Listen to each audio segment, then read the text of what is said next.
welcome to the presentation. So I appreciate all you guys being here. I really do. And I hope that you're having a fantastic day. My friends there on TikTok were saying, well, it was freezing a little bit on TikToker, so it must be a TikToker issue. I have very fast, lightning fast internet speed. And the reason is because I don't want it to freeze or, that. So if it is freezing, it must be a TikTok problem. I'm paying actually extra to have 400 megabytes of speed, which is really ridiculous amount of speed because I'll never use that.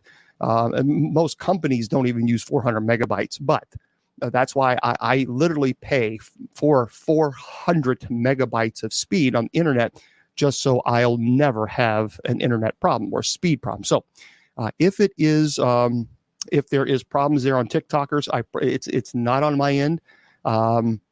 So what you can do is if there are problems on TikTokers, you can go to my Facebook page or my YouTube page, but you can go to my Facebook. It's facebook.com/Bishop James Long. And Bishop James Long is all one word, and it's airing live right there on KGRADB as well. So again, facebook.com/Bishop James Long, or Mr. Producer, thank you very much. Just put the KGRADB.com. DB, D as in dog, B as in boy.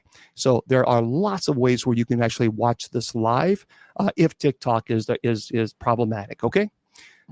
All right. So one more time. Sorry, folks, for those on Facebook, YouTube, and Twitter. Just indulge me for a moment because TikTok was having some problems. Again, if you're having problems on TikTok, facebook.com/Bishop James Long, all one word, or KGRADB.com. KGRADB.com. Also, let me remind you, Mr. Producer, if you could please put that there, that KGRADB, if you could do me a favor and put that up there. I want to remind everybody, please go to that website. Go to the website, KGRADB.com, and register. They have some great, and I mean great shows. I love those shows there. Well, my show airs there as well, and I just love it. And but make sure when you subscribe, make sure you put Bishop in the promo code, because that's going to give you a pretty nice percentage off there for your subscription. So Bishop is the name. You want to make sure that you register. Folks, if you love the paranormal like I do, I love the paranormal. I do. I love it. I've loved it since I was a kid. And I love it even more as an adult and as an investigator. And as clergy. But there, and you're you want to see really good shows, KGRADB. And I'll talk about that just a second. So do me a favor. Yeah, we don't mention the demonic names. Please don't do that. Don't mention demonic names in the chat room at all. And the reason being because that's a form of summoning. So we just stay away from that. We have a very strict rule about that. If you want to know about a particular demon, then what you can do is just send me a message on Facebook. And I'll be happy to talk to you about that particular demonic entity. But for safety reasons, for everyone involved, we just simply do not mention demonic entities' names. There's nothing good can come of that anyway. So that's why we have a very, very strict policy on that. And so the moderators in the chat room, on TikTok, they will kind of give you a warning. And then the next time, if you do it again, they're gonna boot you. And that's only because we just simply we don't want to summon any demonic entity. They're just something we don't want to do. We have to be safe. We have to be safe when you're talking about this type of topic, and that's pretty very, very strict. Okay, for your safety and mine. All right. So again, KGRADB.com. Okay. May I ask, what does the church think about your interest in the paranormal? Sure. First of all, I love the paranormal, but let me make that. I appreciate the question. I am a bishop within the United States Old Catholic Church. I am called to serve in this ministry. But let me make something very, very clear. And I want everyone to hear this, and then I'll talk about the topic for the first hour. It's going to be a very, very interesting topic. Demonology is not paranormal. Please understand that. Demonology has nothing to do with the paranormal. Demonology is theological. And you cannot separate theology from demonology. You can't do it. It's impossible because it's theological in its very nature.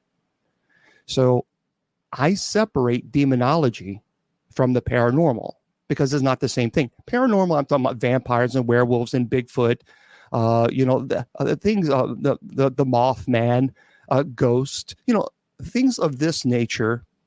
I consider that paranormal related.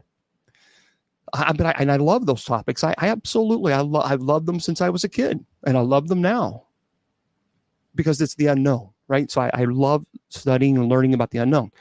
But demonology is theological. So my calling to serve in this ministry is a calling from God. I did not choose to be an exorcist. I want to make that clear to everybody. I didn't wake up and say, well, I'll be an exorcist today. That never happened. I chose to accept God's call to serve as an exorcist for the church. But this was not something that I did because I was bored on a Friday night. At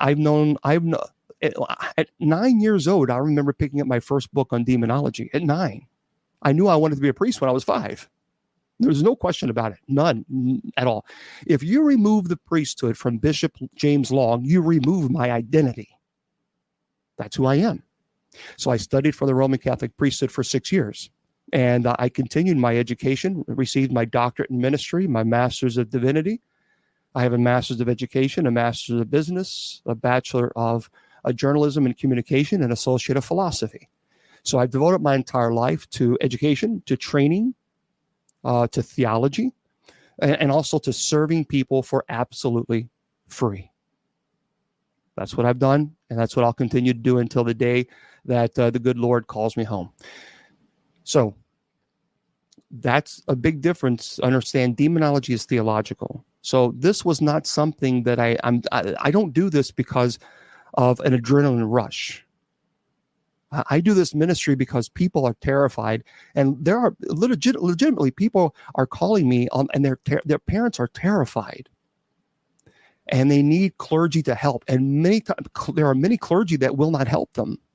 There's many clergy who won't even get involved in demonology, and you may have had that situation before. You might have had strange activity in your home, and you call clergy, and they're like, "Well, no, we just don't deal with that." There's a lot of people who are told by their clergy, no, we can't help you. Or, I'm sorry, we can't help you because you're not a member of the church and you're not tithing. Give me a break. But a lot of people go through so many hurdles just to try to get clergy involved, because many clergy they don't want to get involved with this because they understand the seriousness. And they understand that there are consequences for getting involved in this field. And the consequences can be severe. A lot of people, a lot of clergy just do not, it's kind of like out of sight, out of mind, because when you start talking about demonology, a lot of clergy just don't want to, because they don't feel called. People say, well, why don't clergy do this? This is a calling from God. And not all clergy are called to fight demonic entities. They're just like you may be called to be a teacher. Well, some people are not, or a lawyer, or a doctor, or a judge, whatever it might be. Even clergy, there are some clergy that are called to serve the homeless. There are some clergy that are called to be pastors of a church. There are some clergy that are called to be monks or nuns. Not all clergy are called to fight demonic entities. Not all clergy are called to be exorcists. So I belong to a very small group of people who have a calling to serve in the priesthood, but even smaller who have a calling to serve in this field as an exorcist. And I do not get scared of evil, no, because I have the love of God in my heart. And if I have the love of God, let me make this clear. Let me say something to everybody. And I've said this before, stop putting demons here and God here. We are elevating demons to a point of a deity. And we're lowering God to that of a creator or the created, I should say. We got to stop that. Remember, when you begin to pray and you call upon God and you call upon the saints and you invoke all the saints and angels above in heaven, it is the demonic entity that should be afraid, not you. Now, that doesn't mean that you should respect the I'm not saying respect as in honor. You should acknowledge, and maybe it's a better word, the evil intent of a demonic entity. And you should acknowledge the fact that demonic entities can cause extreme pain, that they're not stupid. They're highly, highly intelligent. They know the nature of man, and they can easily trip us up. And this is what they want to do. So if you want to know more about the church that I belong to, I decided to join the United States Old Catholic Church. And here's why. I believe that women I believe women are called to serve in ministry, and I think women should be priests. I think discriminating against a woman because she's not a man and she can't, I don't agree with that. I don't agree with violating human rights. I support people who love one another, and if that happens to be a same-sex couple, I will love them and show compassion to them. I will not spread violence or hatred towards them. I just can't do that. And quite honestly, I don't believe in the infallibility of the papacy. The only person that's infallible is God. And so there's other things. So I didn't want to be a hypocrite. My life financially would have been much, much easier if I was a Roman Catholic priest, because all my bills would have been paid for. I wouldn't have to worry about paying rent or mortgage or paying for insurance or car insurance. All that would have been taken care of. So the road that I chose, that I accepted, was the road that God called me to serve. And this is where I am. Okay? Tonight, well, thank you. I appreciate that, Chris. And this is why I didn't want to be a hypocrite. And I was only a year and a half away from being ordained to the Roman Catholic priesthood. So, but I just didn't want to be a hypocrite. I didn't want to stand on the pulpit and preach against the very things that I believe in. So I believe that God was calling me to serve within the Old Catholic Church, and it's different because we don't get paid. We don't receive a paycheck. We don't receive a stipend. We don't receive a parish. You're clergy. You are ordained, and you're on your own as far as whatever ministry you want to do. You fund your own ministry, so there is no paycheck. There's no retirement, and so I pay for my own ministry out of my own pocket. And that's why one of the reasons why I have an online store. So if you want to visit my online store, please do so. BishopJamesLong.com. BishopJamesLong, LONG.com, and click on the store link. Okay? Thank you very much, Mr. Producer. He put that on Facebook, YouTube, and Twitter. So BishopJamesLong.com, click on the store link, and you can purchase your items today. And again, that goes to help funding the ministry. It helps me travel to people's homes. You can also go to Bishop James Long, scroll down to the bottom, and if you would like to make a donation to help with the costs of the ministry, that would be greatly appreciated as well. There's a lot of expenses.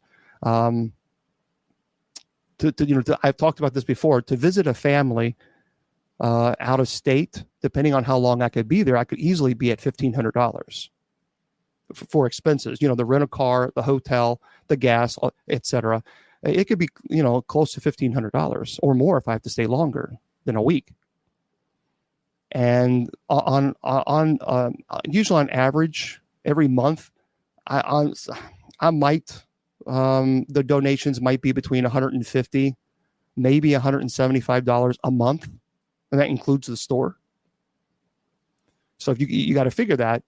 If I'm spending $1,500 to go help a family in 1 month, and I'm bringing in $150 in donations a month, that's all. I'm $1,350 short of what I need, and that comes out of my pocket.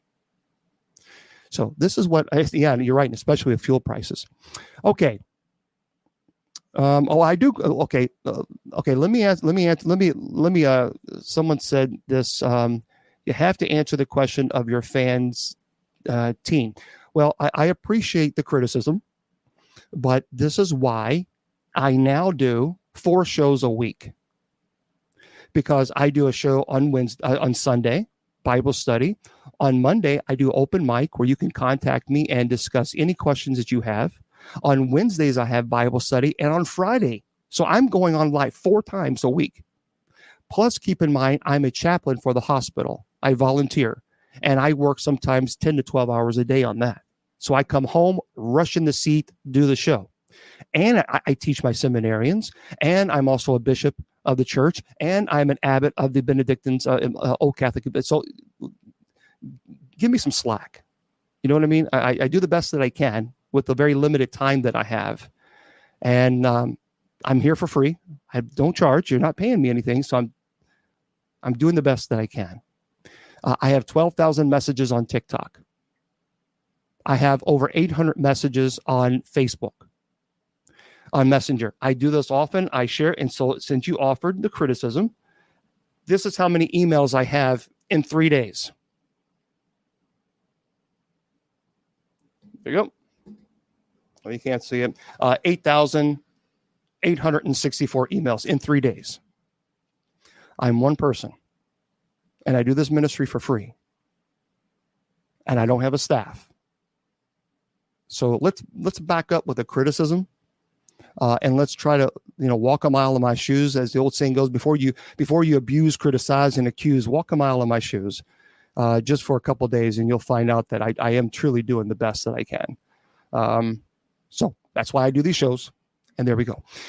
Tonight's first hour is going to be a topic. Thank you very much. I appreciate that.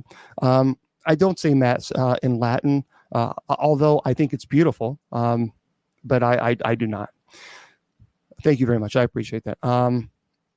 Thank you. Yeah. Okay. Isn't that the truth? Amen. I have nothing positive to say, so I'll say nothing apart. Why are you asking for money? Oh, here comes. Okay. So Andy Williams, I have nothing positive to say, so I will say nothing apart from why are you asking for money? Well, Andy, I'm not asking for money, but I just explained to you and to everybody else that I do this ministry for free, that I don't get paid, and that I usually pay $1,500 to go to people's homes who ask me to help, and I don't charge, and I never have. So, Andy, the reason is people do go online and they go and to help my ministry is because I'm not rich. So if you would like, since you have nothing positive to say, then I would like for you to be a donor to the ministry. So then I would never have to open a store online. So then you can fund my ministry. So if I have a family that contacts me in Texas or Florida, and then I have to fly down there and offer my own time and not charge, then do me a favor. Why don't you, Andy, since you have nothing positive to say, why don't you offer to pay for one of these trips? So then I don't have to have an online store. Would you like to do that? Or are you more interested in just being critical? Because if you're coming in here just to be critical, then I'm going to throw it right back at you. Okay, fine. Then I'll close the store down. I'll be happy to close the store down in a heartbeat. 100%. As long as you become the benefactor. Andy? Is this thing on? Andy? No? It's funny how when people criticize, and then I throw it right back at them. Okay, fine. Then be the benefactor. Because right now I have 7 families who desperately need me to come to their home. None of them live in Kentucky. And it's going to be between $1,200 to $1,500 to go to rent a car, to get to the hotel, everything. It'd be about $1,200 to $1,500. So I got 7 families who are desperate. I mean, pleading me with right now. Right now, they're pleading. So Andy, do me a favor. Send me a message on Facebook and let me know which family that you're going to plan to help. And if you want to help all of them, then that'd be great, Andy. That would be so wonderful. I'll just close the store tonight. Andy? Okay. It's always somebody, isn't it? So anyway, yeah. Lori says, hey, Andy, James Long is trying to talk to you. Yeah, isn't that the truth? So tonight we are going to have a very interesting conversation. And tonight's conversation is going to be the true story. Well, thank you very much. I appreciate that. Thank you. I am going to talk about the true story of Emily Rose.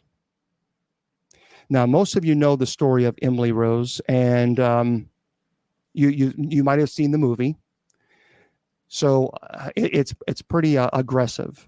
Now, I will say, let me just say this very, very clearly before we continue or go any further. This show should not be viewed or listened to by kids. Okay. Later on, I will be airing, and I've done this before, but I will be airing a soundbite of a couple sound bites from The Exorcism. And so I want you to, well, hello there from Germany. Hello to all you guys. Most of you have seen The Exorcism of Emily Rose. Well, actually is based on a true story. Thank you, Teresa. And, but her name, of course, is not Emily Rose, it's Anneliese Michel. And she was German. And now keep in mind, how accurate was the movie? Honestly, the movie was pretty, there were some things that obviously they sensationalized, but there were, they really tried desperately to keep with what was testified in court. And so what I'm going to do today is I'm going to talk to you guys about that and give you the true story behind it. Now, also keep in mind, help me out, guys. I have a lot of people asking me questions.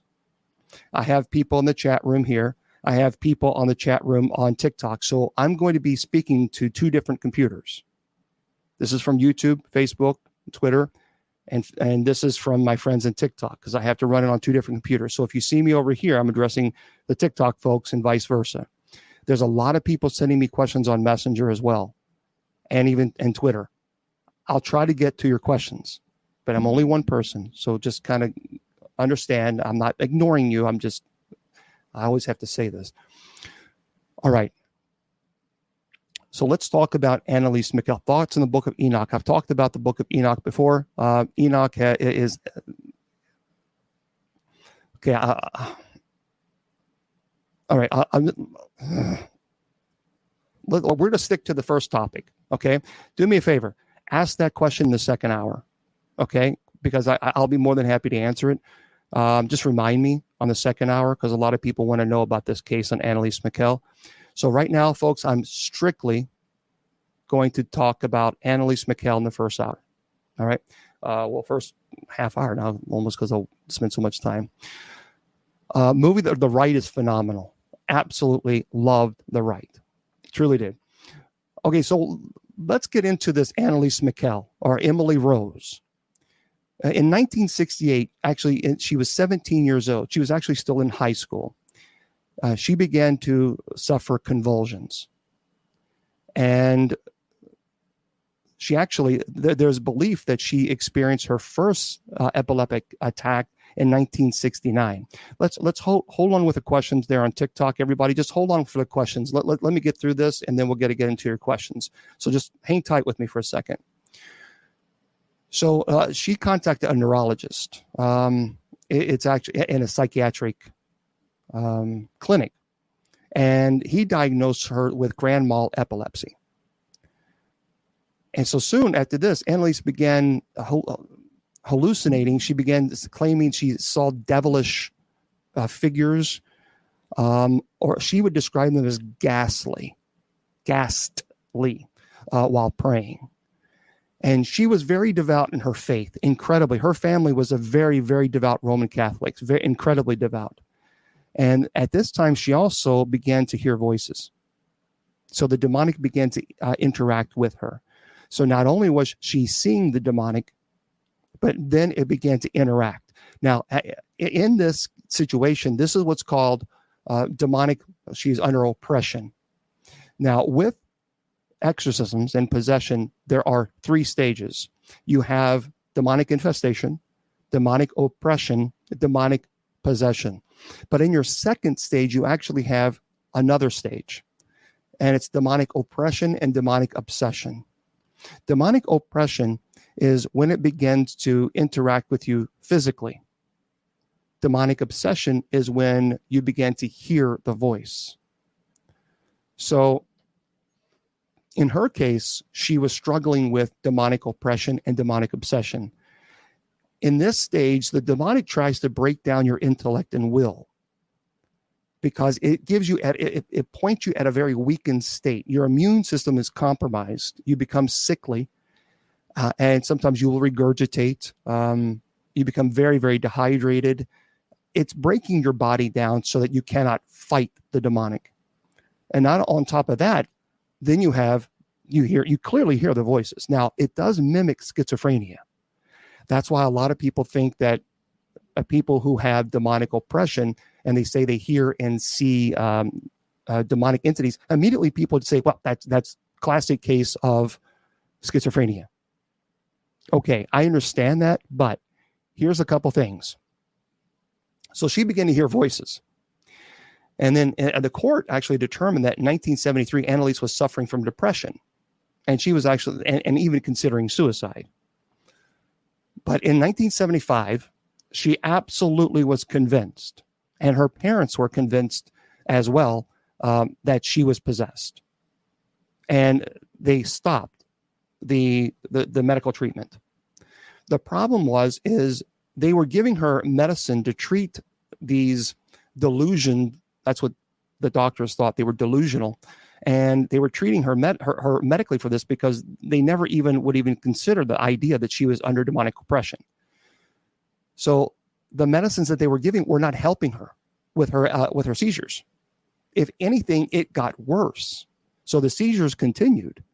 And not only, and even under the stage of the seizures, when she was having seizures, many times people who have grand mal epileptic seizures, they say they kind of black out.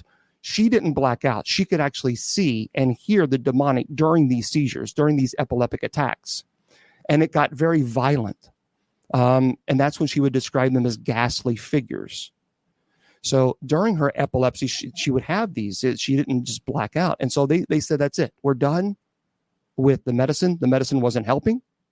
And the family decided they're going to focus only then on the treatment for exorcisms.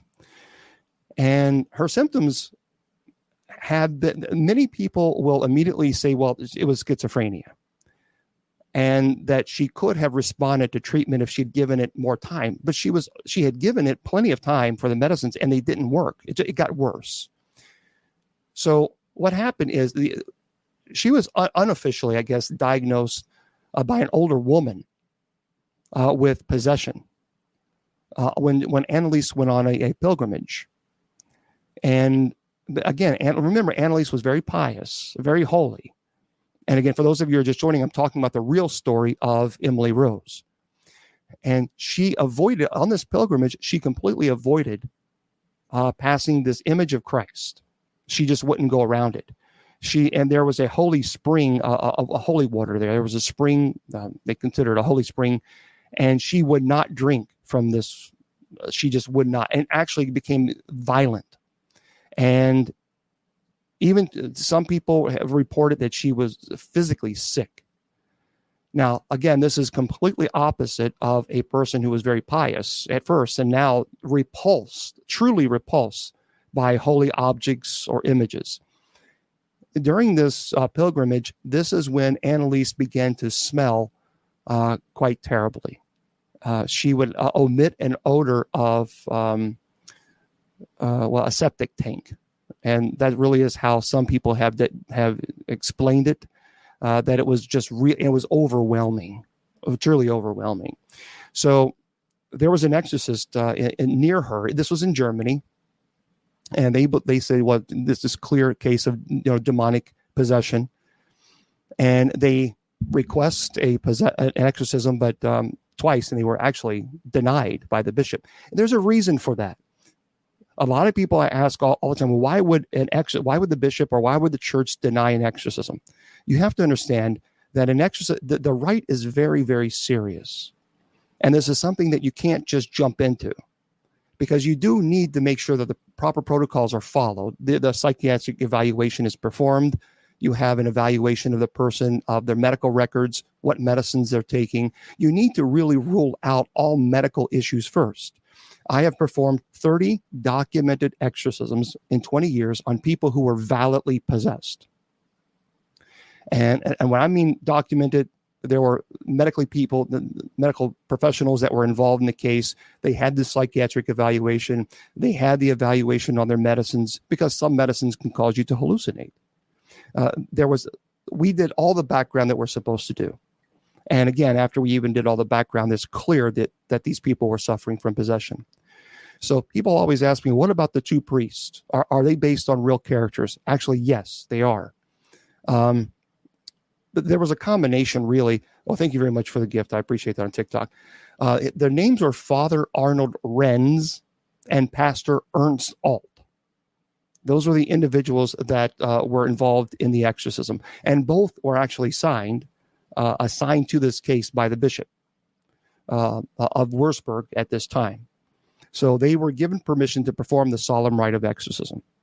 Now, the solemn rite of exorcism is a very ancient rite in which the exorcist will perform the exorcism on the demonic entity that is possessing the body. There were a lot of mistakes, though, in my opinion, performed on this exorcism. And we'll talk about that in a minute. So they carried out 67 exorcisms, 67 in about 10 months. And they had one or two exorcisms held each week. There were some exorcisms that lasted, now some say between 4 to 8 hours, but what was actually testified in court between 4 and 6. There were breaks in between to give the body rest, because sometimes during the exorcism, Annalise would just shut down and just sleep. And so they would give her the opportunity to recuperate, because an exorcism takes a great deal of stress and really torture on the body. Because remember, you have a process that leads to possession. It's not something that goes like this, because the demonic, remember, is breaking down the person's intellect and will during the stage of oppression. Now, when I say that, let me make this very clear to everybody. We all have bad days. We all do. Every single one of us. And sometimes we're like, oh, I just can't take anymore. I can't take anymore. But now I want you to multiply that times 100 with no break in between. None. We're talking, and I've said this before, we're past exhaustion. So the demonic during the oppression stage, it can bite you, it can scratch you, it will pull your hair. It is affecting your sleep. You are past sleep deprivation. This is past that. This is total exhaustion. The point that it's trying to do is break the body to the point where the immune system is compromised. It's at a very weakened state, and the body can no longer fight off any type of attack. The person themselves, they're just beyond exhausted. Many times you'll see Annalise in real pictures that you can find online. You'll see black under her eyes. The poor girl, she just was through hell. And that does occur. I have had many cases of the exorcisms that I have performed where they were you could see it in their eye, just exhausted. Beyond exhausted. Then it begins, as I said, it attacks the intellect. So you really, truly believe you're going crazy, because you know you're seeing things. You know that it's biting you and scratching you. It's pulling your hair. You are trying to go to sleep, and you see these horrible figures while you're trying to sleep. And then while you're trying to nod off, then it grabs you. Imagine just for a moment, you're by yourself, you're at home, you're in your bed, lights are off, and you see these figures walking around your bed, laughing, this guttural laugh. You see these horrible figures get very close to the face, and you can actually feel them breathing on your face. These are the things that have been reported to me on people who are possessed. They can actually feel the breath from the demonic purposely, and the repulsive smell. And it affects them so much that they have night terrors. So when they do sleep, they're being terrified. So this is constant. And then again, as I said, demonic obsession, where you hear it. You're ugly. No one loves you. No one's going to believe you. You belong to me. You are mine. There's no need to call a priest. There's no need to, it won't help you.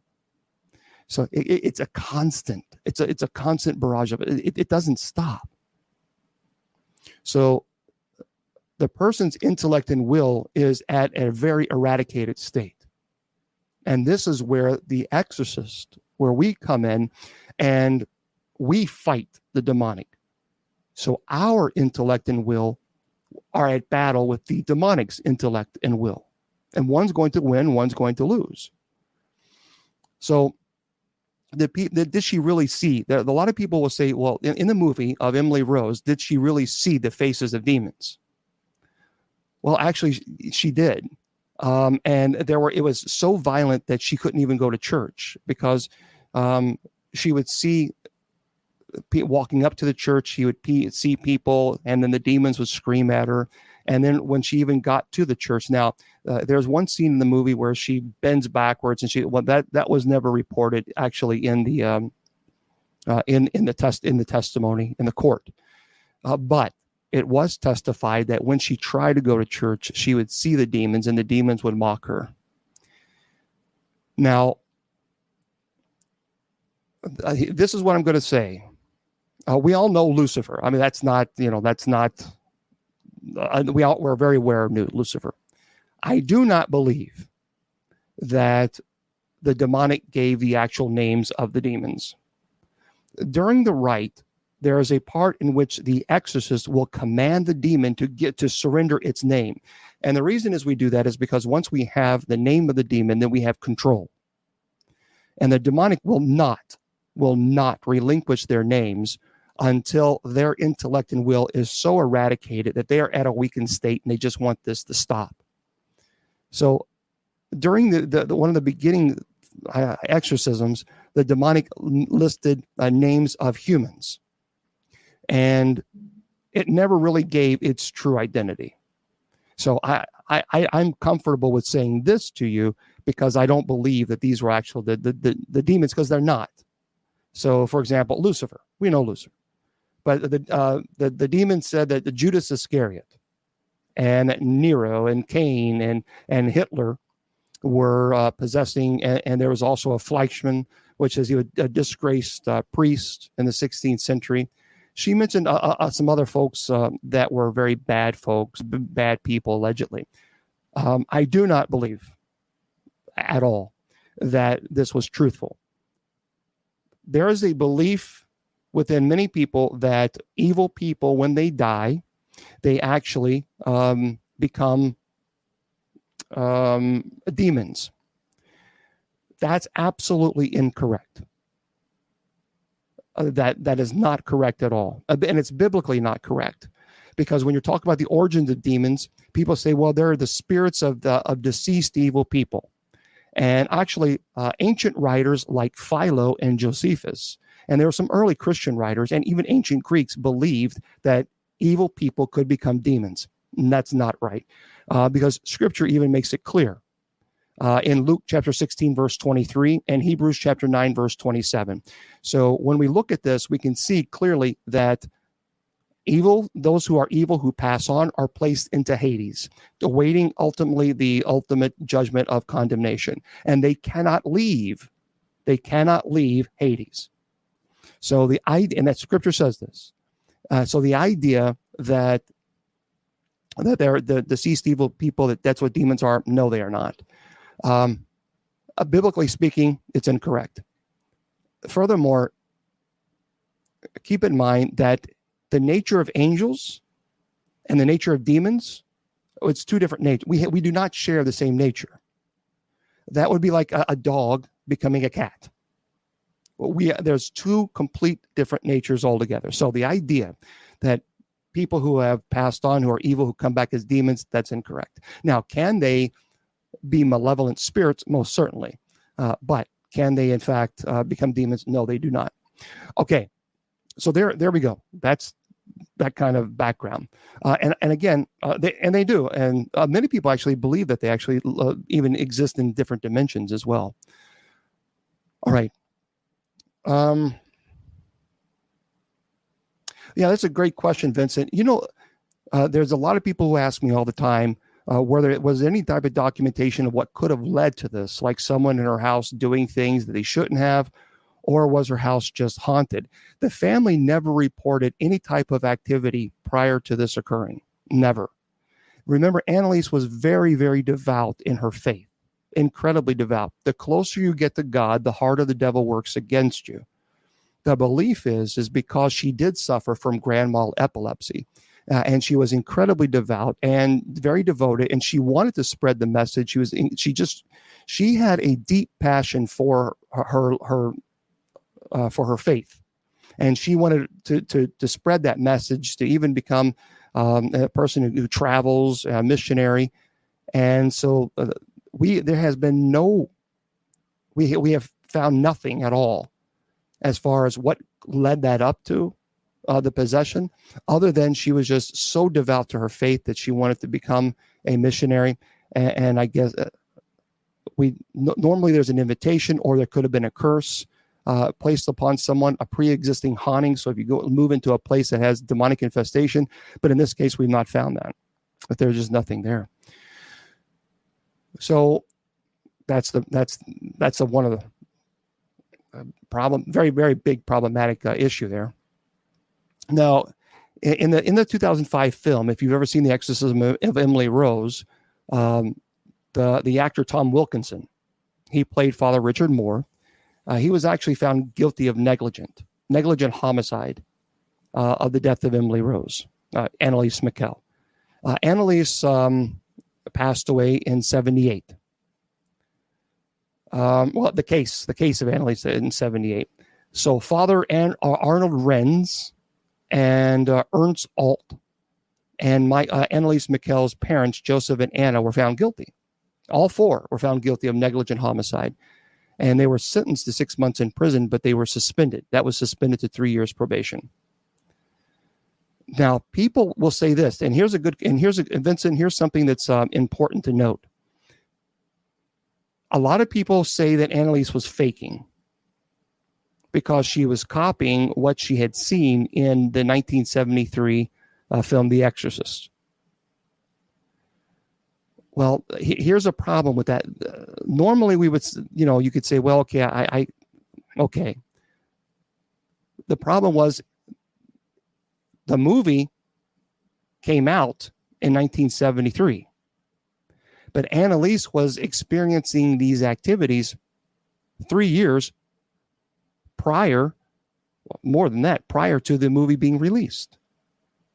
So the whole idea that she was imitating the movie The Exorcist, it really holds no merit, because, again, she was experiencing these activities before the movie was even released. So what things did Annalise do under possession? And again, I want to make this very clear to everybody. If you have a child that's watching this, I think you probably need to remove them. Okay, so I would ask them to go out of the room. I don't think children should listen to this. I really don't. So this is your fair heads up warning. And in a minute, I'm going to play an actual soundbite of the real exorcism. There's some sound bites out there on social media that's fake, but I'm going to share with you the actual real sound bites. And we'll do a quick prayer before we do that. But the reason is people criticize me sometimes. Why are you doing this? Well, some people say, Bishop Long, you need to teach about this. And some people say, well, why are you doing this? Well, you can't please everybody. So I do this because I want to teach people about the reality of possession, that possession does exist. That is not make-believe. It's not something that the church created. That's very important. There's this myth that the church created possession. That's a lie. That's a bold-faced lie. And the reason is people will create this lie is because they want to attack Christianity or they want to attack a particular church. The church had nothing to do with exorcisms until Jesus established the ministry himself. It was Jesus who clearly established that demonic entities exist. And I think that's a real problem that people immediately would jump to this and say, well, it's all because of church. Do you know that there are actually, here's something that's very important to note. There are 58 Bible verses, 58, about exorcisms. 58 of them. And so the whole idea that this is all a church created lie is just simply a lie in of itself. So, because Jesus established, and he clearly said that demons exist. He performed exorcisms. So what things did Annalise do under the stage of possession? Okay, so that was your fair warning to let all kids say you got to head out of the room.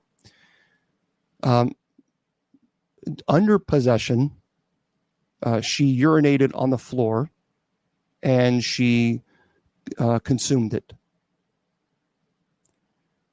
She often ate flies and spiders.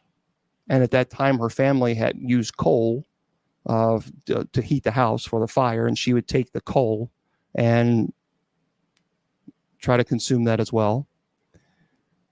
She did, the parents reported that she bit off the head of a dead bird.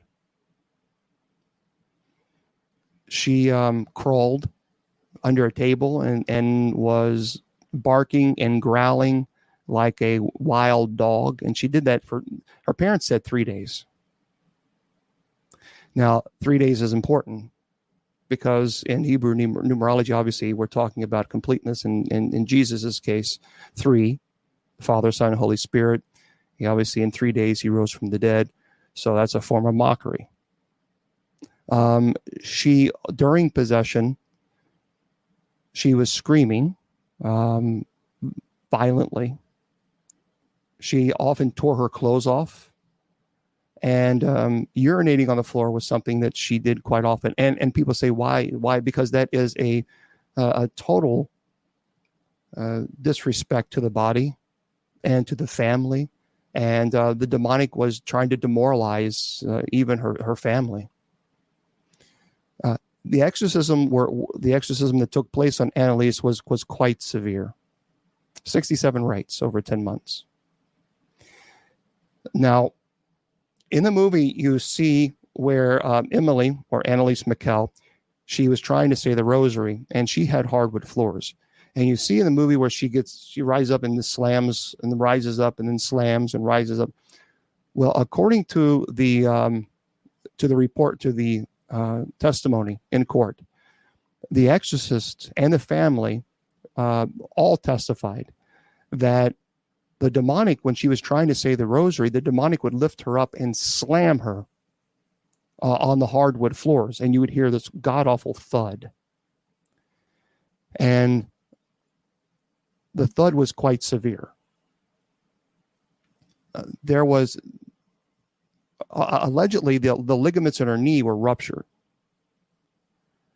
and the demonic would lift her. And some people say there were 600 genuflections that the demonic that she was trying to do, and it would pick her up.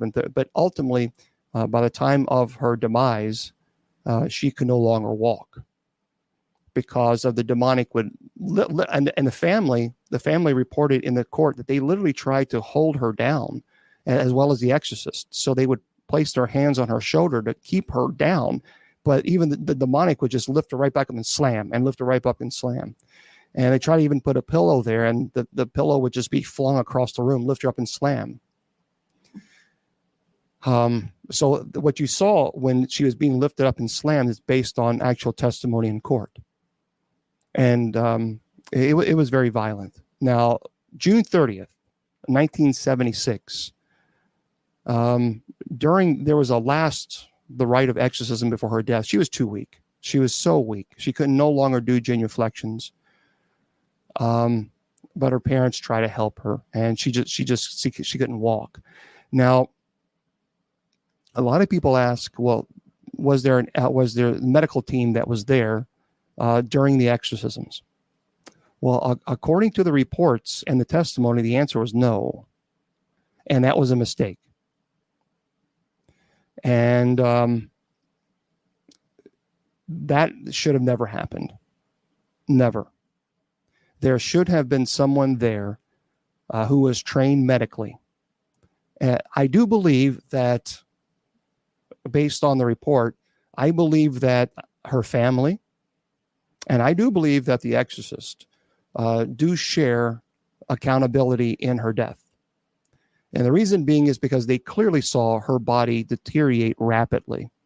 They saw the horrible things that were occurring to her, and she couldn't eat. She would get violently sick, and she would regurgitate. And her screaming, it was so severe. And the family saw the deterioration of the body. They really should have had somebody medically involved to intervene. That was irresponsible.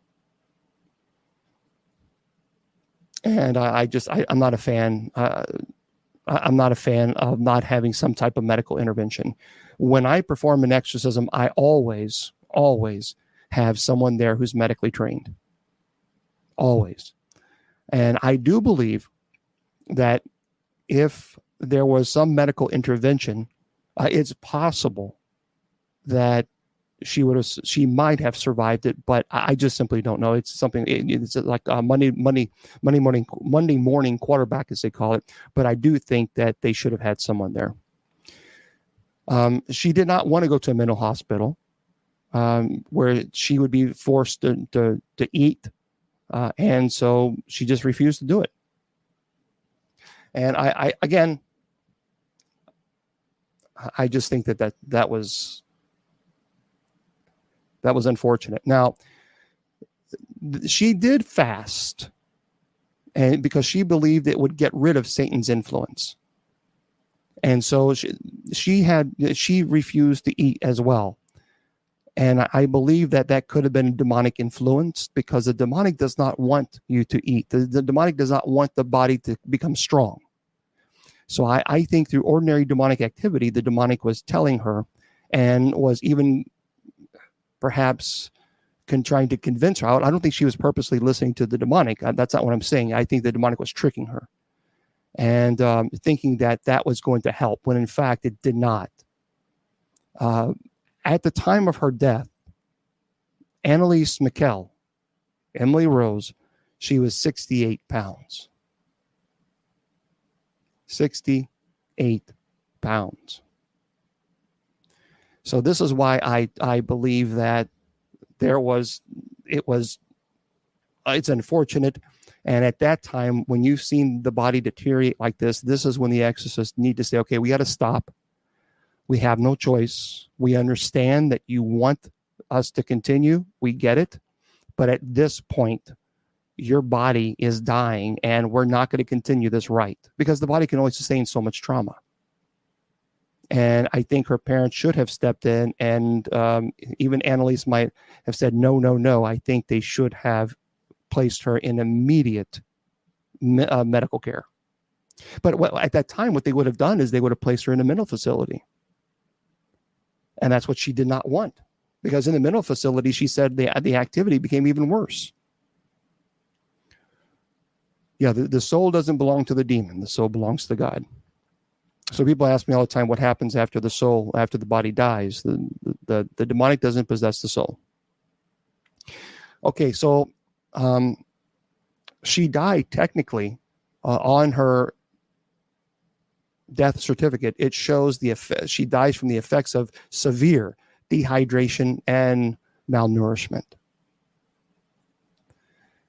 She had pneumonia, and she was a very high fever, 105. And unfortunately, that's what happened. Her last words, she told her exorcist beg for absolution. And to her mom, her last words to her mother was, "Mother, I'm afraid."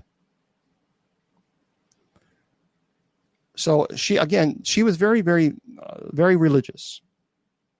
And she had three sisters. They were raised up in a very strict family. And I'm actually 4 years before Annalise was born, her mother gave birth to an illegitimate daughter named Martha. And as a result, her mother suffered great shame. And she had to wear a black veil on her wedding day, believe it or not.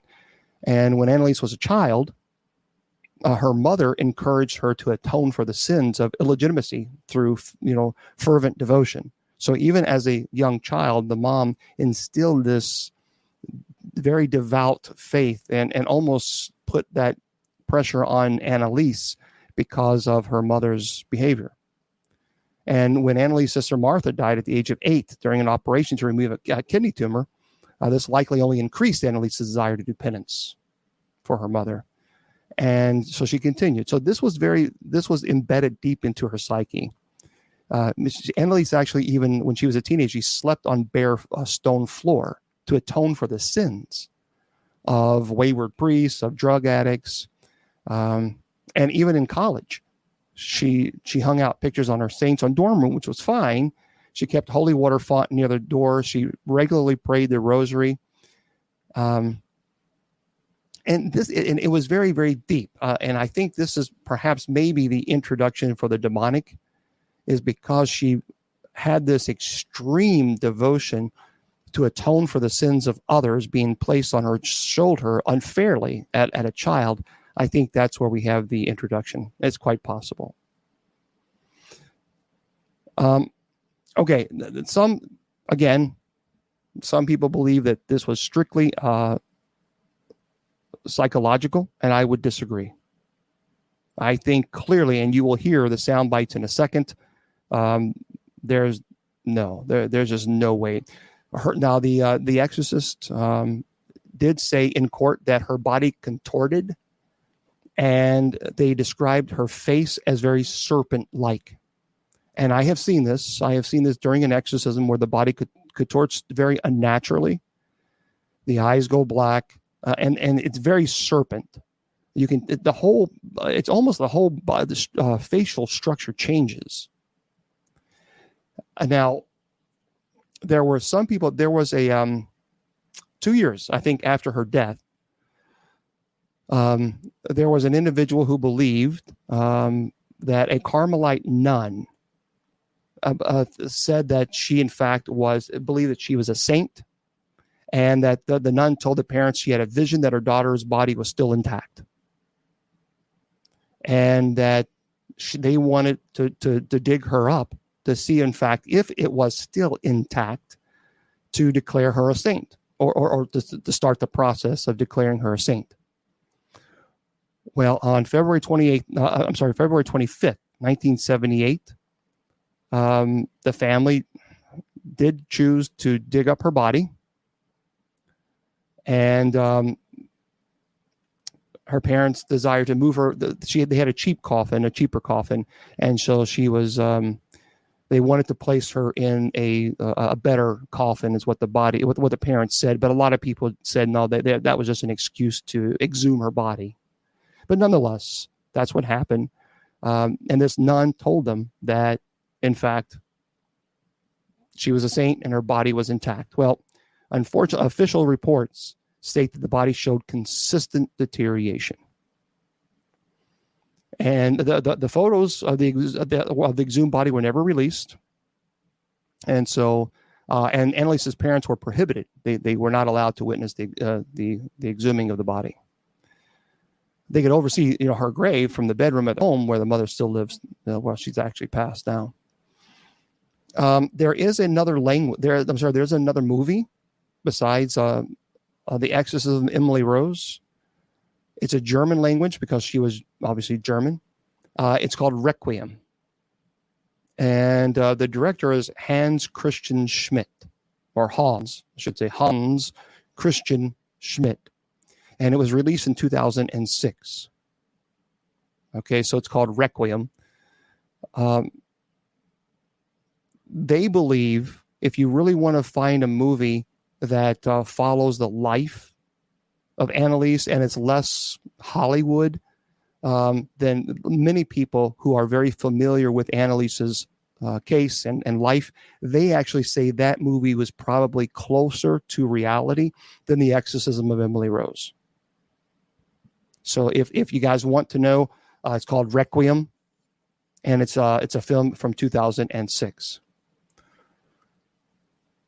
Okay, so that's a little bit about of Emily Rose.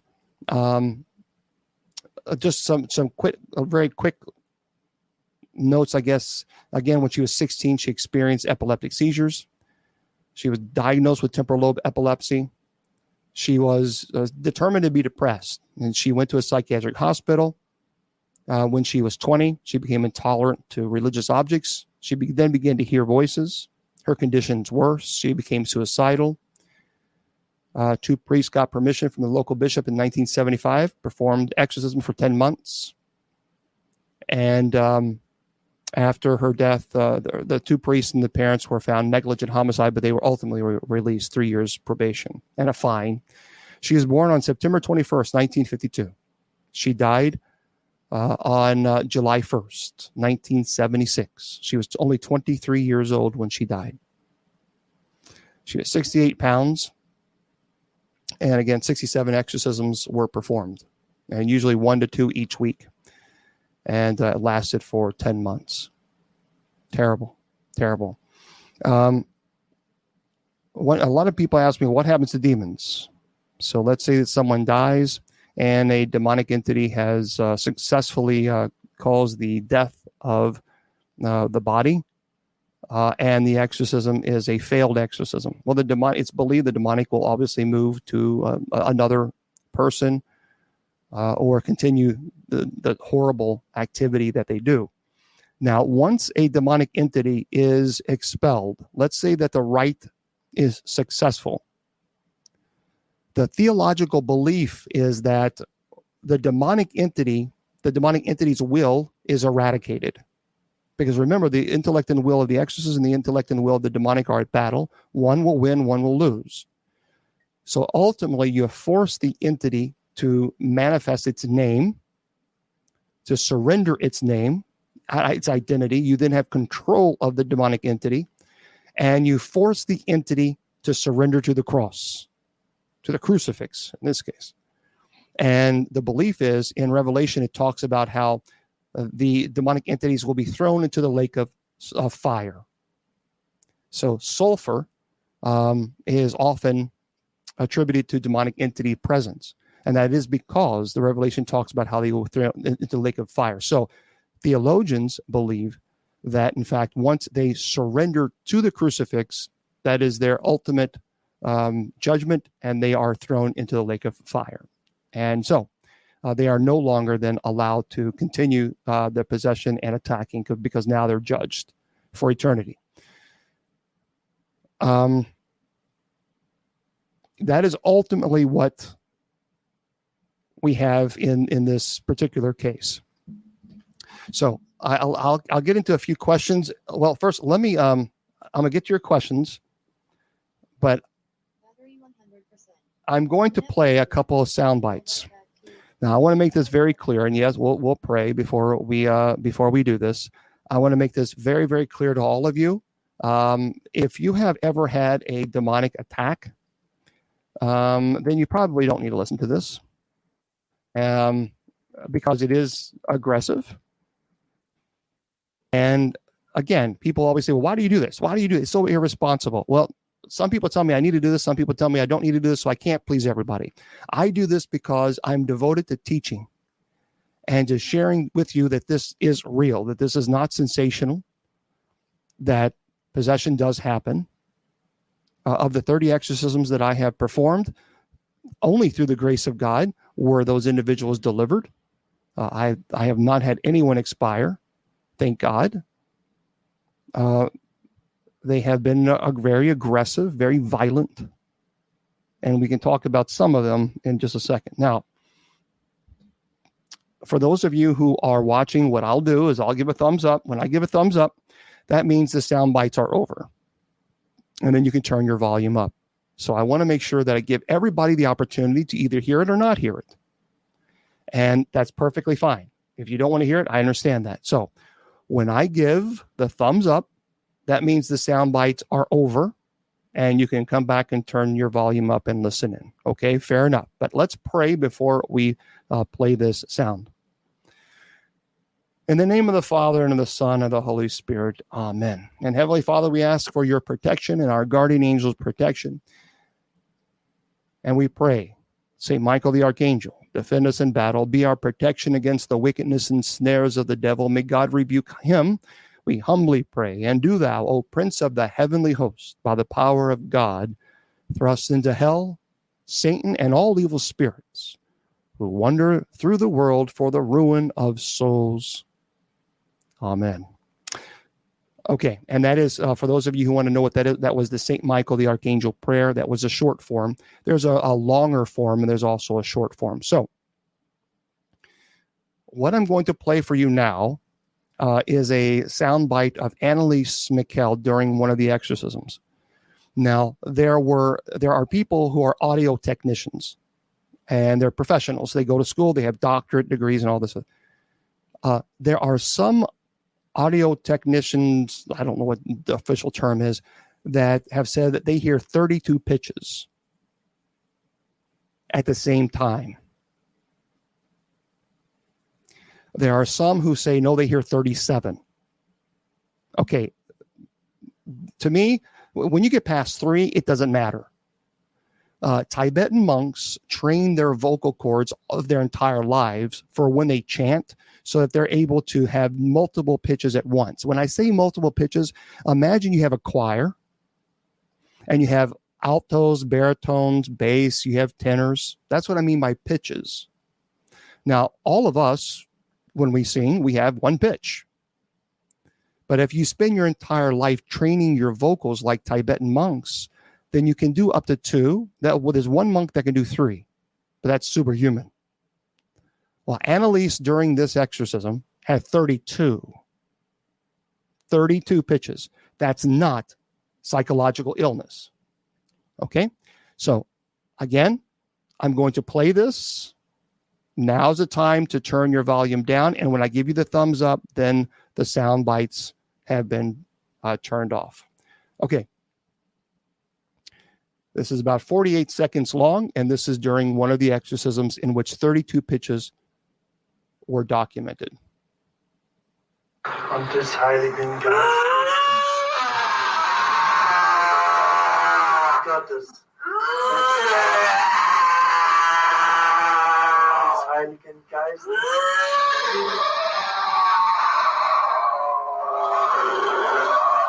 und gib das Zeichen des Sprich das Zeichen zum Ausfahren.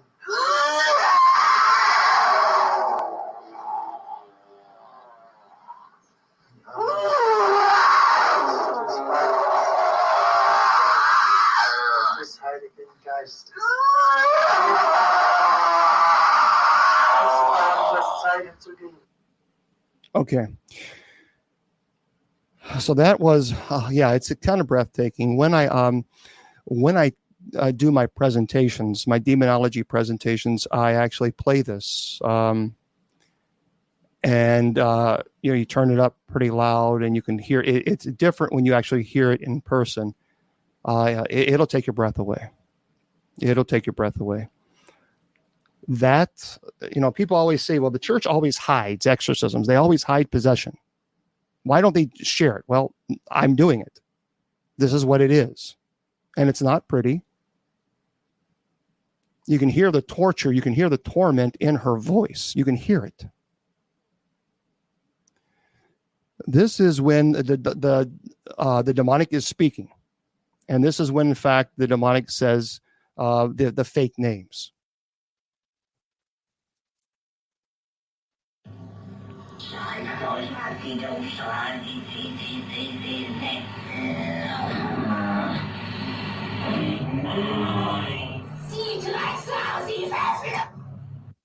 So again, obviously this is in German. I want to play this again, but I want you to listen to it. You can hear the bass and the tenor. You can hear the different pitches all at once, especially when it goes lower and then up. So basically in the beginning, well, I'll play it one more time.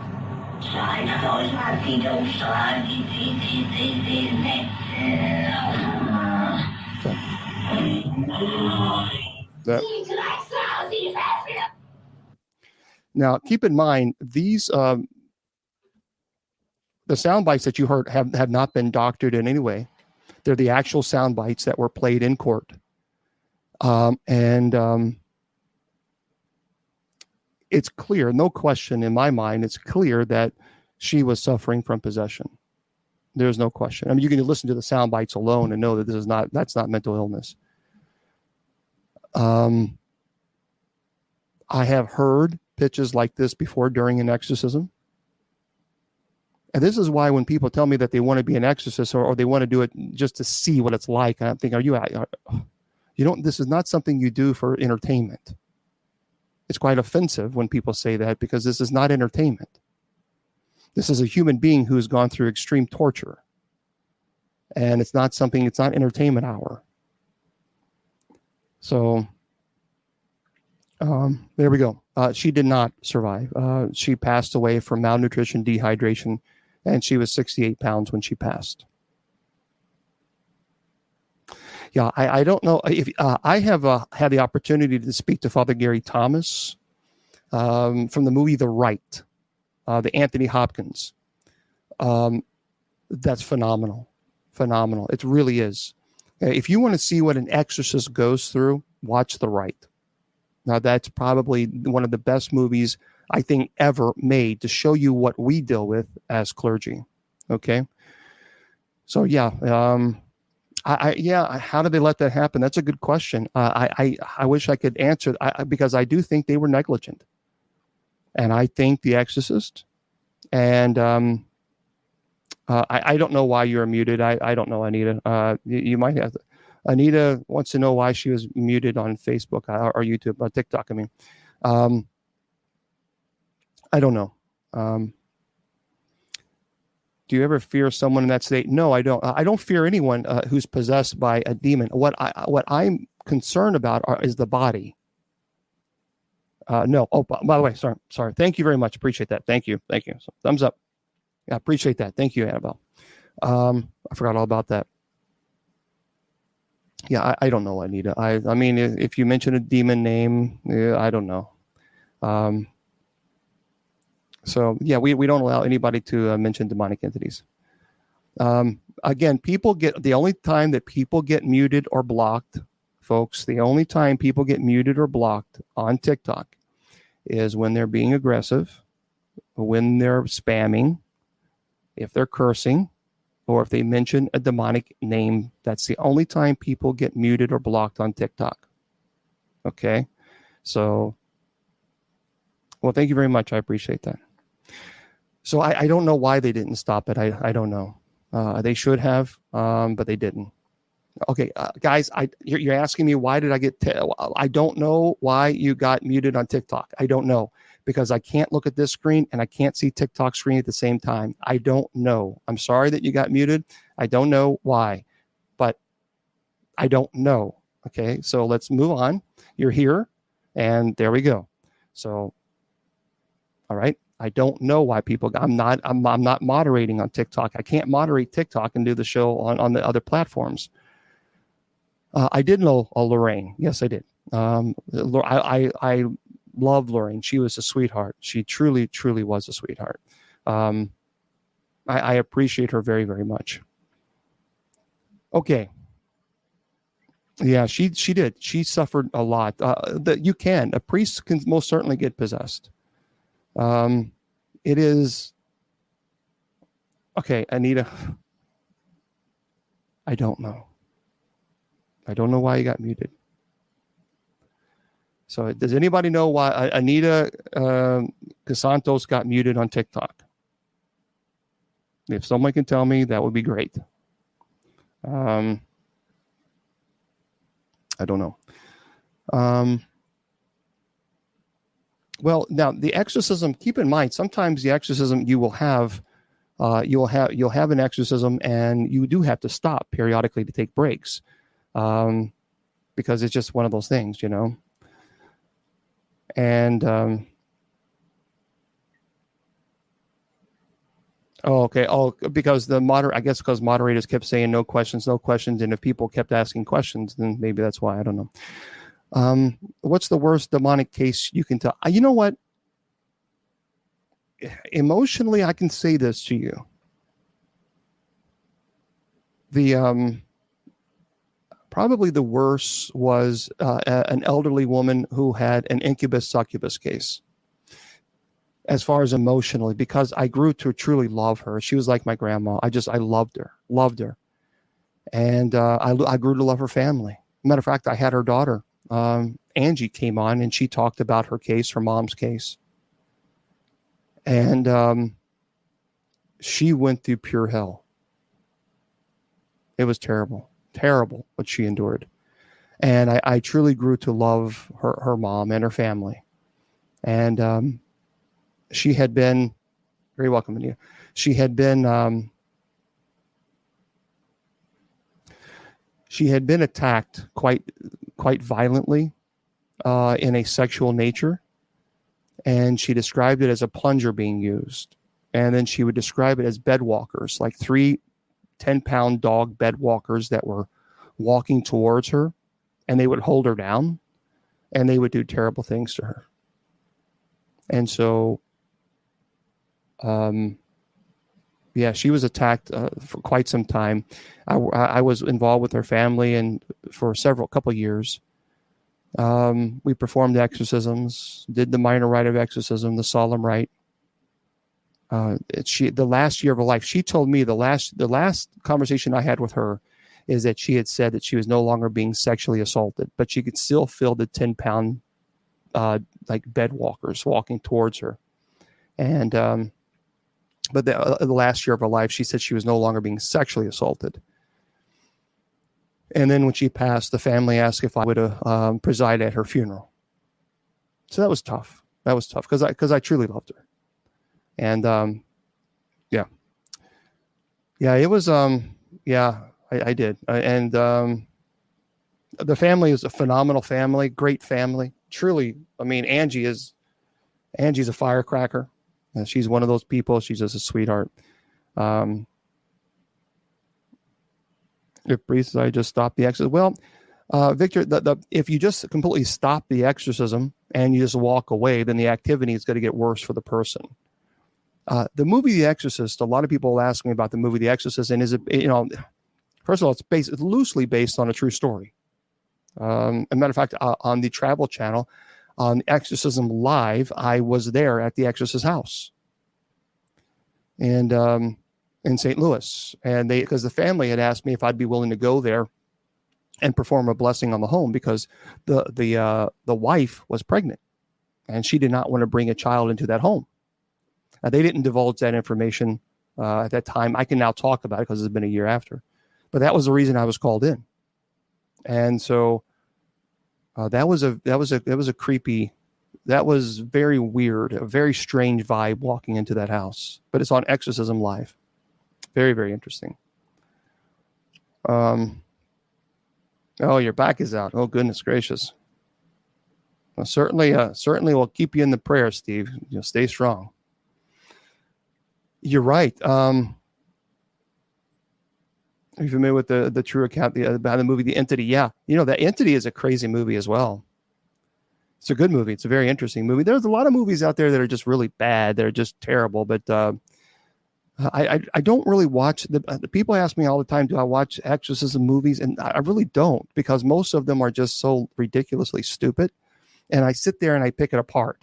I'm like, oh, come on, that, and I can't really enjoy the movie because I'm like, come, give me a break. And so that makes it difficult. But Zach did well. Yes, Zach was there, and Ghost Adventures. They were at the Exorcist house as well, and yeah.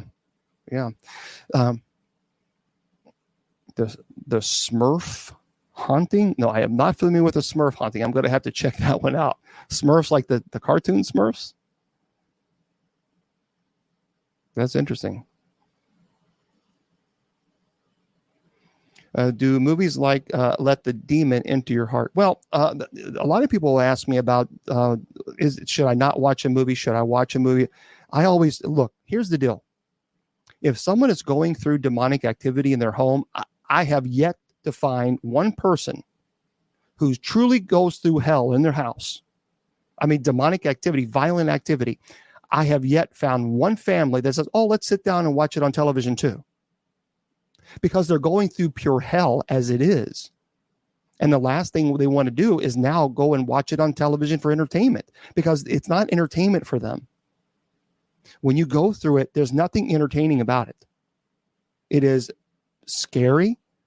It's violent. It's frightening. It truly is, especially when you have family, when you have kids involved. So I have yet to find one. I truly have. I haven't found any. Okay, Anita, we're past that now. Now, yeah, I don't know, Anita. I don't know. I don't know. Okay, let's move on. You're here. You're here on Facebook. So welcome to all you guys. By the way, for a little bit of news, because we got to get into this, everybody. Kristen Stewart, if you guys watched the Twilight movies, you know, she was the actress. I don't know how I feel about this. Most of you guys know that I'm an open-minded. I try to keep an open mind kind of a mentality. But Kristen Stewart now has announced an open casting call for, quote, super gay ghost hunting reality series. This is by J. Kim Murphy. I'm kind of curious what your thoughts are on this. Kristen Stewart has opened the gates for her paranormal reality series, calling on ghost hunters and mediums to audition for the upcoming production. Quote, I'm scarily excited to announce that I'm teaming up with Scout, the producers of Queer Eye, Legendary, and The Hype, on the most gayest, most funnest, most titillating queer ghost hunting show ever. Sunglasses sporting Stewart says in a video shared by her hairstylist and friend CJ Romero and on Instagram Monday afternoon, quote, we need to find the most incredible LGBTQ plus ghost hunters, paranormal specialists, medium psychics, investigators who will lead the pack on this super gay ghost hunting adventure. So prospective ghost hunters from the LGBTQ plus community can fill out a questionnaire regarding their experience with the paranormal through the website shared with the video. Stewart, who identifies as LGBTQ plus, first revealed that she was working on putting together a ghost hunting reality series in an interview with The New Yorker in November 2021. The actress was in the midst of the awards race for her lead performance in Spencer, in which she portrays Diana, Princess of Wales, as a royal is visited by ghost herself. Quote, she says, gay people love pretty things, Stewart said at the time, so we are aiming for a richness. She also described the project as a paranormal romp in a queer space. And according to the casting call announcement, Stewart will serve as an executive producer on the untitled ghost hunting reality series. The project represents the actress' latest move to work behind the scenes. And Stewart is also preparing to make her directorial feature debut, an adaptation of Lydia Yankovic's memoir, The Chronology of Water. She's also writing a TV series with her fiancé, screenwriter Dylan Meyer. I'm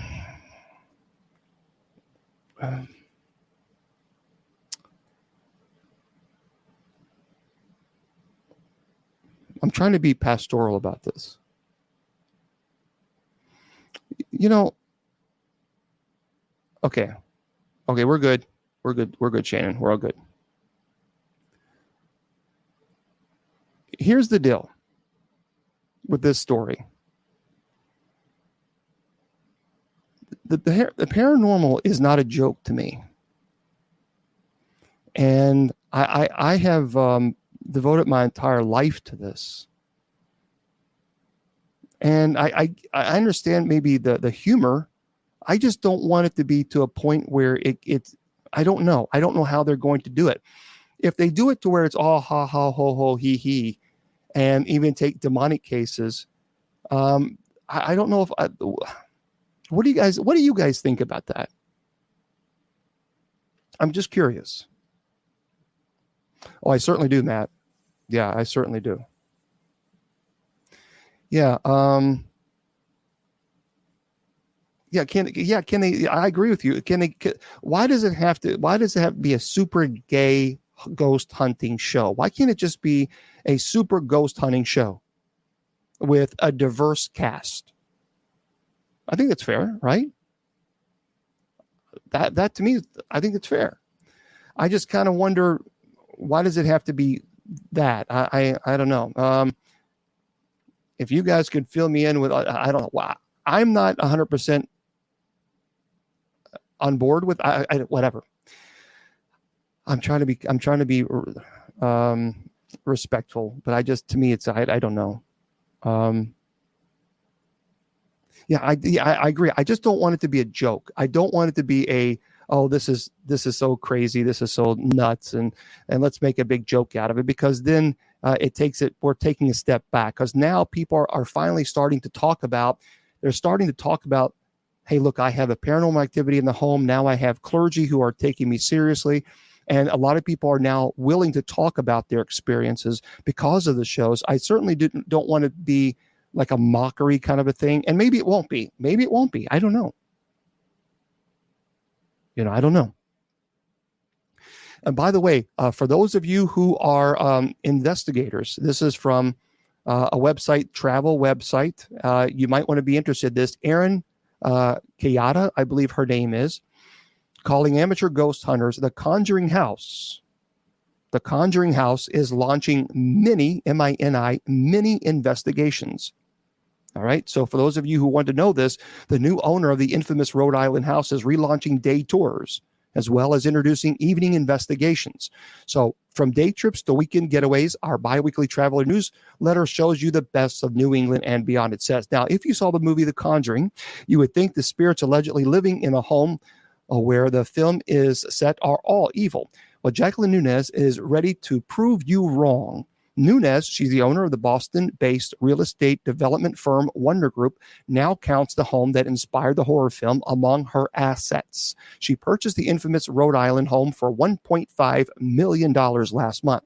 And according to the Providence Journal, she's paying more than $300,000 above the asking price. So she paid a lot more. She said, "This was a very special purchase for me," Nunez says. "I've been a real estate developer for years, and so many people know me in that role. I imagine how surprised people must have been." But Nunez isn't looking to transform the 14 room, 1836 Cape Cod and the 8.5 acre lot it sits on into another development project. No. Instead, she hopes to use it to educate people about the spiritual world. So Nunez shies away from the term haunted house when describing her new purchase, say that she experienced paranormal phenomena or activities. Now, she likens the spirits allegedly occupying the home to a campfire. They can be dangerous if not handled correctly, but otherwise can be useful. So there you go. If you're interested, you can contact her. And there we go. And if you want to know more information, so let's say that you want to go visit. All right, fine. You can go to this website, theconjuringhouse.com. Theconjuringhouse.com. All right, and that is where we are going. And hey, you can check that out, and you can see what you think. If you do go, I'd be kind of curious. Now, I strongly encourage you, if you do like The Conjuring House, then you have to buy Andrea Perron's books. Okay, she grew up in The Conjuring House, so she was there. Well, hello there, Jenny, and hello to all you guys. She was there, and so do yourself a favor. Go to Amazon. House of Darkness, House of Light. That is the name. That's the name of her books. So instead of watching a movie, read it. I think that they're phenomenal books, and she actually tells you her experience growing up in the Conjuring house. She was there. She knows. She was one of the kids, so she knows exactly what happened. So if you love The Conjuring, if you have a bunch of questions, you want to find out more about it, well, then what you need to do is go to Amazon, and you need to purchase House of Darkness, House of Light. And it'll answer your questions. Andrea Perron, Perron. As a matter of fact, Andrea has a show, and her show is right after mine on kgradb.com. So you can watch Andrea. Andrea is wonderful. I love Andrea. She's just the sweetest. I love her. So really, if you would like to stay, please go to kgradb.com and tune in and watch her show. She just is amazing. But she, like I said, she grew up in the home. So if anybody's going to know the truth and of everything that happened, it will be Andrea. All right. And again, kgradb.com. And that is Andrea's. Andrea will be on right after me at the 9 p.m. Eastern Standard Time. I also want to plug this one book too. And they didn't ask me to do it. I did it because I love them. Jason McLeod is a friend of mine. And Jason McLeod, McLeod, that's his last name.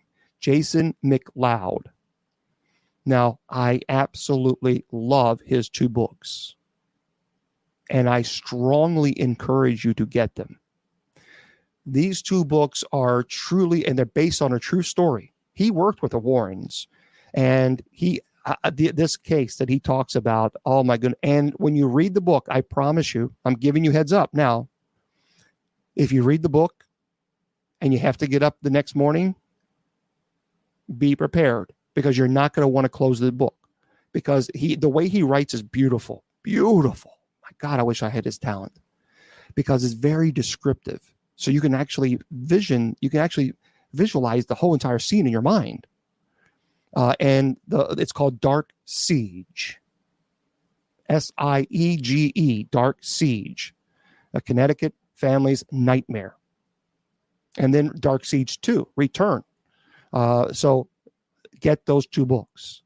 The second book deals actually with a succubus case, a demonic entity that attacks you on a sexual nature. Thank you very much. I appreciate that. So Dark Siege. Okay, that's the name. You can purchase that on Amazon. Jason McLeod. You're not going to regret it. I promise you. Am I afraid of performing an exorcism? No, I'm concerned about the person who is possessed, because the body has already undergone so much trauma. So my concern is not a fear for me, because I have God in my heart. And I don't fear demons, because they're cowards. They're as Rich, my buddy in there, Rich Valdez, they're parasites, and that's exactly what they are. And so I don't fear them, but I do fear for the body, because the body can only take so much, and so that concerns me. And that is scary. Yeah. Thank you very much. I appreciate that. Yeah, Jason McLeod. That's it. The demons are fallen but unconfined angels. That's correct. So, by the way, for those of you who want to know also what's going on, NASA, we know, and of course, this, by the way, if you want to know, this is by, who is this by? So, Aaron Sagers, or I think it's Sagers or Sagers.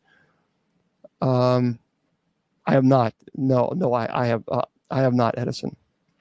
I have had, the question was, have you ever encountered the devil during an exorcism? No, but I have encountered where the demonic entity said it was the devil. And that's to try to intimidate me. And many times that the demonic will often say that they are the devil to try to frighten you. So this is by Aaron. This NASA, by the way, plans to join UFO research effort. Well, we knew this because now NASA's finally announcing that these things exist, and it's about time. So following the House subcommittee hearing a few weeks back, which obviously we discussed that not too long ago, NASA announced yesterday that it will finance. They're going to finance, folks, a high-risk, high-impact research into UAP sightings. And this is Thomas Zubachin, or Bachin, NASA's Associate Administrator for Science, said the study to begin this fall. It will focus on identifying available data and how to best collect future data, and how NASA can use this data to move the scientific understanding of UAPs. I mean, really, seriously, there's something going on here. And that's the source is New York Times. Thank you for the gifts. And for those of you who are offering gifts on TikTok. Thank you for that. I sincerely appreciate that. Thank you for the gifts. And yes, again, yes, she'll be on. Andrea will be on at the top of the hour. Thank you, Corey. And by the way, teasers. This is interesting. This is I'm kind of excited about this. Teasers for Rob Zombie's The Munsters and Tim Burton's Wednesday Addams. Listen to this. The Addams Family and The Munsters debuted on TV within a week of each other in 1964. Did you know that? Both running until spring of 1966. And now the Munsters comedies are each returning to our screens. They're coming, folks. So we got teasers for both projects. You can actually look online on YouTube for The Munsters. It's out there, Rob Zombie's Munsters. So the Munsters film, directed by Rob Zombie, stars Jeff Daniel Phillips as Herman Munster, Sherry Moon Zombie as Lily Munster, and Daniel Roebuck as Grandpa. Now, although a release date has not been announced, Zombie unveiled a glimpse of the project that riffs off the original series, opening black and white credits before promising the Munsters are now in living color, except this one sometime later this year. So you got to expect that. Now, meanwhile, Netflix unveiled a first look at its Wednesday series set in the world of the Addams Family. The 8-episode series is directed and produced by Tim Burton.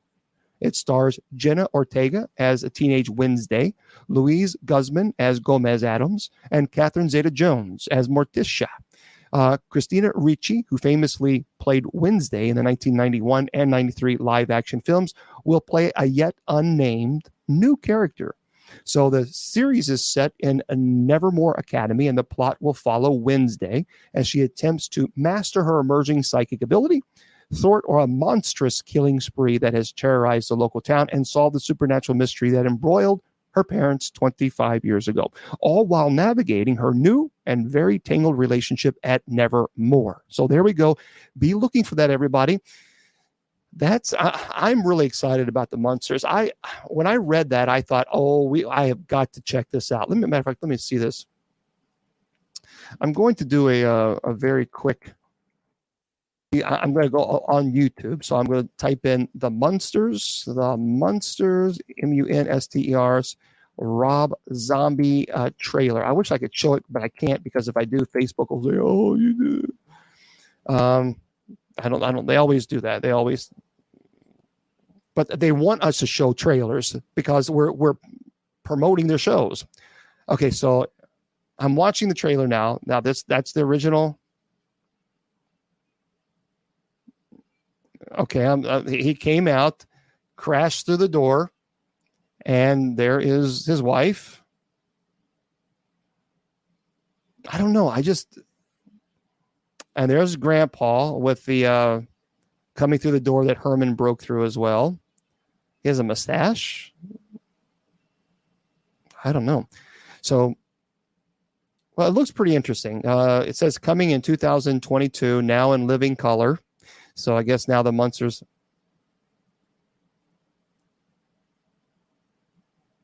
I don't know, guys. I just, sometimes when they try to recreate things, they make it worse. We'll see. I give it a chance maybe, but I don't know. By the way, I recently became a great uncle. And my sister became a great aunt. Whew. We are old. Well, if you feel old now, listen to this, what I'm about to tell you. E.T., E.T. Phone Home, turns 40. Now, think about that for a moment. Break out the Reese's Pieces, because E.T., the extraterrestrial, turns 40 years old on June the 11th. Which, by the way, everybody on TikTok, Do me a great big favor. She's going to kill me when I say it. My sister is turning 85. No, her birthday is tomorrow. So those of you on TikTok, say happy birthday to Shannon Long 30. Happy great big birthday to you, Shannon Long 30. And by the way, Shannon Long 30, are you going to go live for this evening when I get finished here? We'll see what she says.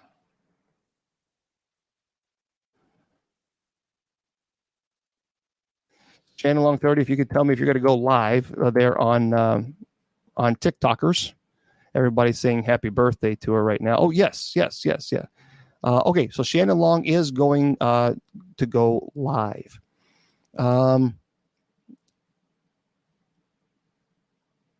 There is the latest that I heard about E.T. is that Steven Spielberg has decided not to move forward with it. And so a lot of people are like, oh, man, they were hoping that maybe E.T. would. But it doesn't look like he's not going. It looks like he's not going to move forward with this. So anyway, it turns 40, June the 11th.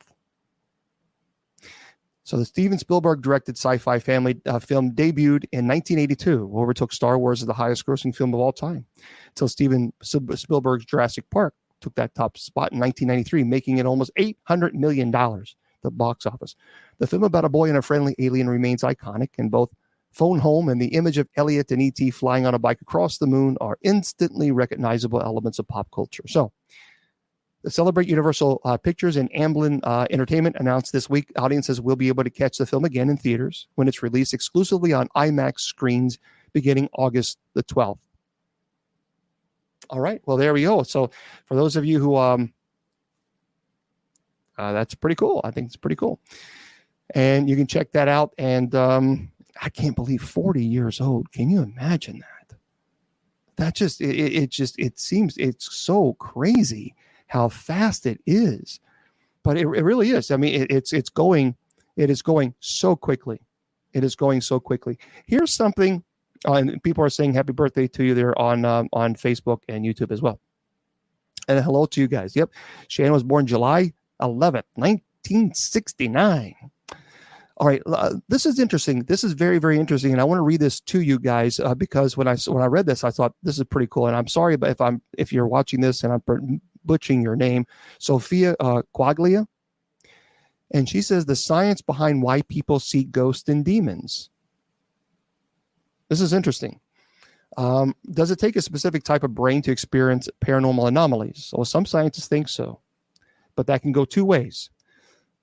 On the one hand, researchers specialize in parapsychology, the psychological study of the paranormal, have spent decades studying whether and how these anomalies exist in nature outside of the human body, and how some people might be more prone to experiencing them. More specifically, they want to know if some people have unique abilities that allow them to say and to see ghosts, spirits, and other entities that might exist outside of a person's experiencing it.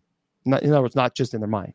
On the other hand, skeptical scholars from the field of neuroscience and cognitive psychology have been trying to show that it's more about how some people process reality subjectively in their brain. Some people might just be wired to produce these experiences in their mind, even though they may not be real. So while you may assume that parapsychology revolves around ghostbusters, spoon bending, and levitating magicians, that's not exactly the case. Parapsychology, also called psi, is an academic branch of psychology studied in universities and research facilities across the globe. Researchers from this field believe more academic and experimental theoretical and analytical research will show that what science knows about the nature of the universe is largely incomplete. You know, it's interesting. So many people have argued that people who can see spirits and things of this nature, that it's all in the mind, that they're just projecting this false reality. I disagree. I think there are people that are truly gifted that have this ability where science just simply cannot explain it. And that's okay.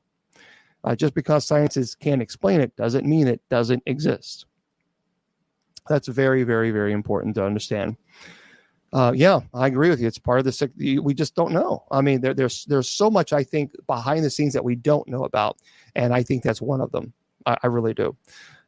Well, okay. I got to keep an eye on the time, because if I don't, then I'll go over, and I don't want to do that. There we go. Nice dinosaur. Thank you very much. That's interesting. I've never seen the dinosaur before. Also, I want to remind everybody that I will be at a paranormal conference. We're not finished yet. I'll be at a paranormal conference October 7th through the 9th. So if you would like to meet me, I would love to meet you. I am doing a talk on demonology and possession. And it's the Upstate Spirit Conference. Upstate Spirit Conference. And there'll be some other great folks that will be there. But it's October 7th through the 9th. And it's at the Belmont Inn in Abbeville, South Carolina. The seats are limited. It's not a huge, gigantic place.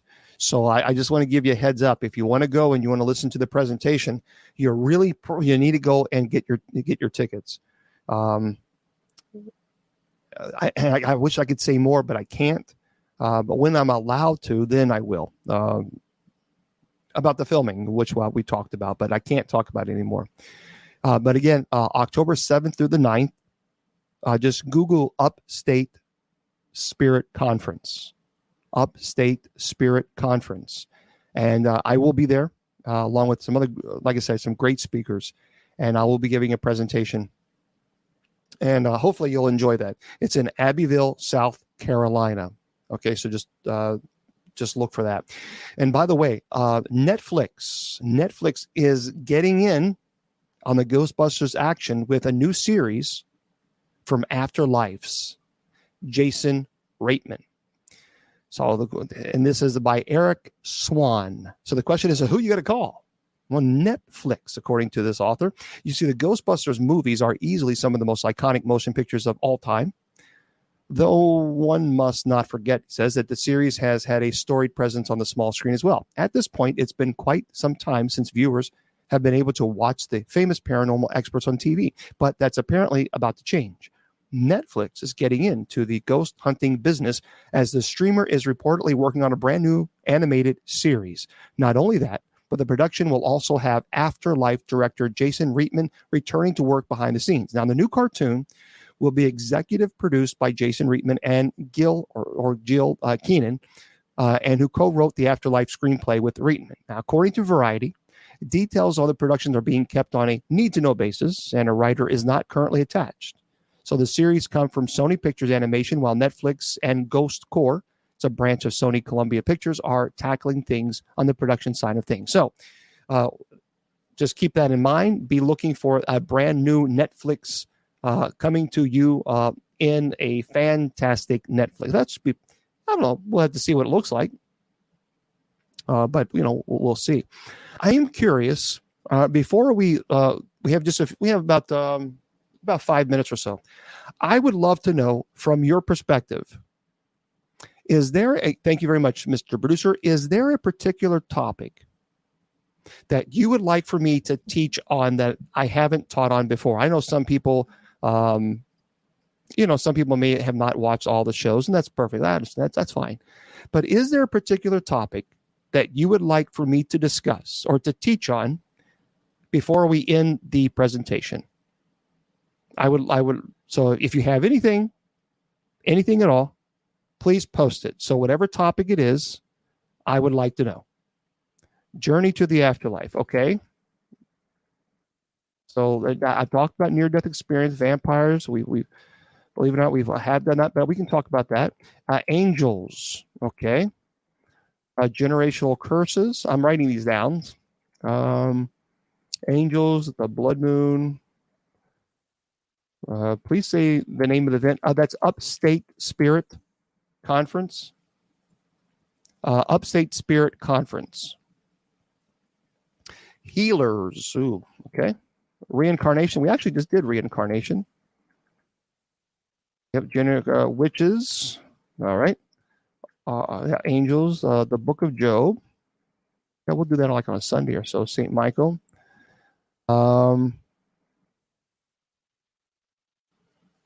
Real evil in the world. All right. Spirit guides. Yeah, angels. Yep. Okay. So we have several things here that I might have to look at. Okay. Get this, and I'm going to end this with this one. This is a great story, and this is from the BBC. And I really want to. Let's end this way. It's wonderful. Ghostbuster wish to come true for a young Harrogate film fan. So, a movie super fan is to be treated to an action-packed day as he embraces his lifelong wish to be a Ghostbuster.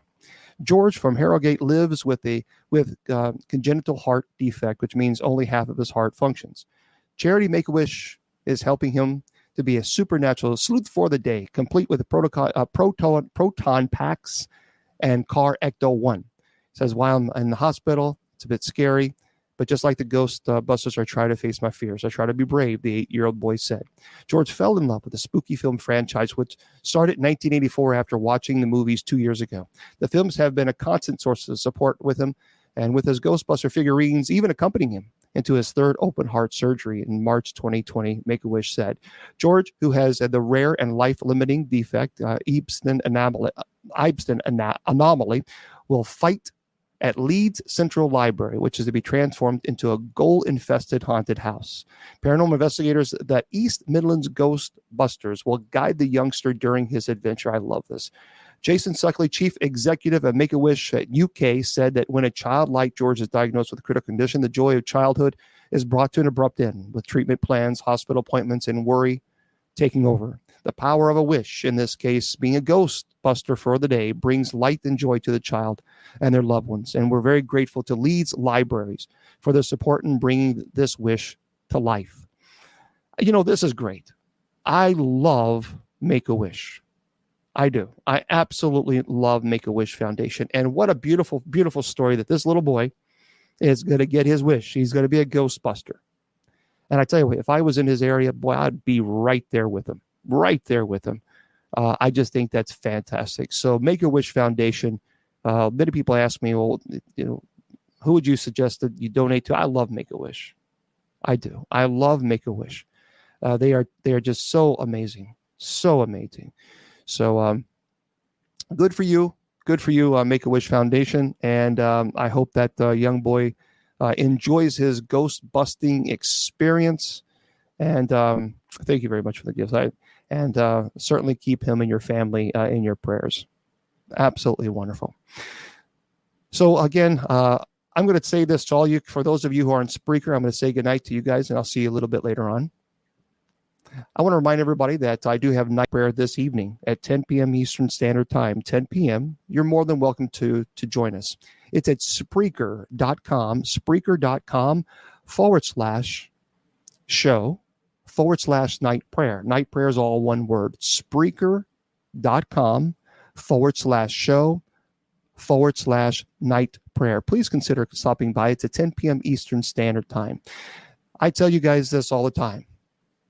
Your value does not decrease based on someone's inability or refusal to see your worth. You're priceless. Never let anybody convince you otherwise. Mr. Producer, thank you very much. Facebook, YouTube, and Twitter, God bless. The Sacred Division has been brought to you by Bishop Long's online paranormal course. Learn demonology, angelology, paranormal studies, and genealogy. It's 100% online, and you learn at your own pace. Please go to www.bishopjameslong.com and click on the paranormal course link.